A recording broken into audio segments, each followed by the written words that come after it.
Did you know that some of the most spiritually powerful people in history, kings, prophets, and leaders faced intense battles with lust?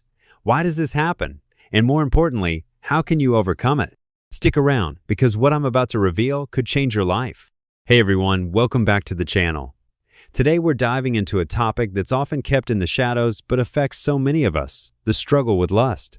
If you've ever felt like this battle is holding you back from your purpose, you're not alone. In fact, some of the most anointed people in the Bible face this very same struggle. So, let's break it down and uncover the truth and, more importantly, how to find freedom. Let's be real. Lust is one of the most common yet least talked about struggles, especially among those who feel called to a higher purpose. It's a battle that can leave you feeling isolated, ashamed, and stuck. But here's the thing. You're not weak for struggling. In fact, the very fact that you're fighting this battle might be a sign of how significant your calling really is. Think about it. King David, a man after God's own heart, fell into sin with Bathsheba. Samson, one of the strongest men in history, was brought down by his weakness for Delilah. These weren't just random failures, they were targeted attacks. And if you're facing a similar battle, it's not because you're broken, it's because the enemy sees your potential. So why does lust seem to hit those with a divine calling the hardest?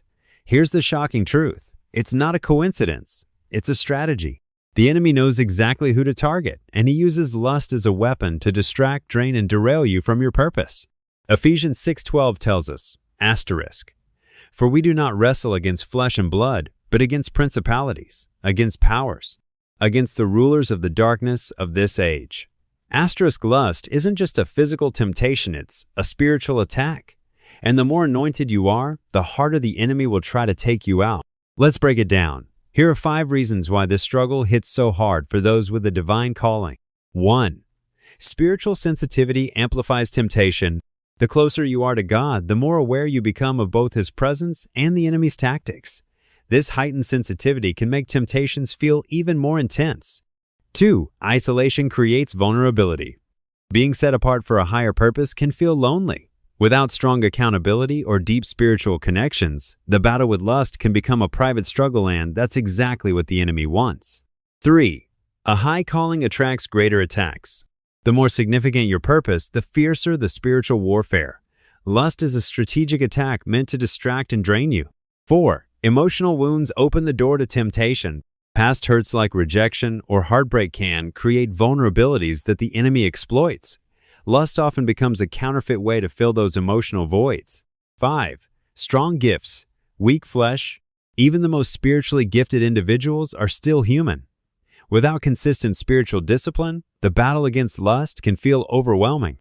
Now, here's the good news. Victory is possible.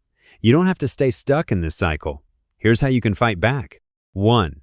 Spiritual discipline, prayer, fasting, and renewing your mind with Scripture are essential.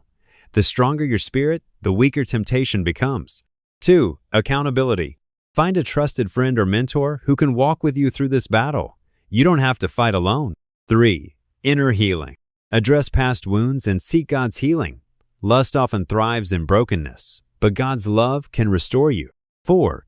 Guard your heart. Be mindful of what you watch, listen to, and surround yourself with. Protect your spiritual environment. Remember your purpose. The enemy wants to distract you, but God has a plan for your life. Keep your eyes on Him. If this message resonated with you, I want you to know this. Your struggle doesn't define you.